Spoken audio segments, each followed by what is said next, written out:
नहमदुहु व नुसल्ली अला रसूलिहिल करीम अम्मा बाद अस्सलामु अलैकुम व रहमतुल्लाहि व बरकातुहू। सबसे पहले मेरी तरफ़ से आप सबको बहुत बहुत रमज़ान मुबारक हो। इस महीने में अल्लाह ताला हमारे तमाम कबीरा सगीरा गुनाहों को माफ़ कर दे, हमारी परेशानियों को दूर कर दे और हमारे दुआओं को कबूल कर ले, आमीन सुम्मा आमीन। अब जैसा कि आपको तो पता है अल्लाह ताला रोज़ेदार की दुआ को बहुत जल्द कबूल करते हैं। ख़ास तौर पर अफ्तार में मांगी हुई दुआ को रद्द नहीं करते, फ़ौरन कबूल कर लेते हैं। जैसे सहर के वक्त रोज़े की नियत करें, बिस्मिल्लाह पढ़ें और रोज़ा रख लें।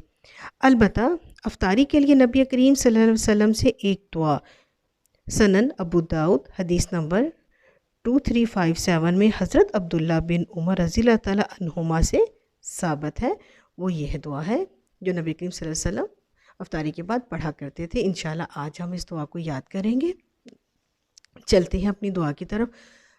अऊज़ु बिल्लाहि मिनश शैतानिर रजीम, बिस्मिल्लाहिर रहमानिर रहीम।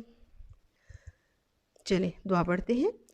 ज़हबत ज़माउ वब्तल्लतिल उरूक वसबतल अज्रु इंशाअल्लाह। ज़हबत ज़माउ वब्तल्लतिल उरूक वसबतल अज्रु इंशाअल्लाह। चलिए एक बार फिर पढ़ लेते हैं। ज़हबत ज़माउ वब्तल्लतिल उरूक वसबतल अज्रु इंशाअल्लाह।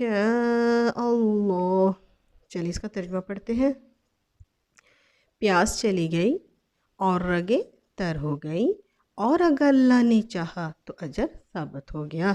देखिए कितनी प्यारी दुआ है ये और इसका तर्जुमा कितना अच्छा है। आप सल्लम यही पढ़ा करते थे, आपने भी यही दुआ याद करनी है और हफ्तारी के टाइम यही दुआ पढ़नी है।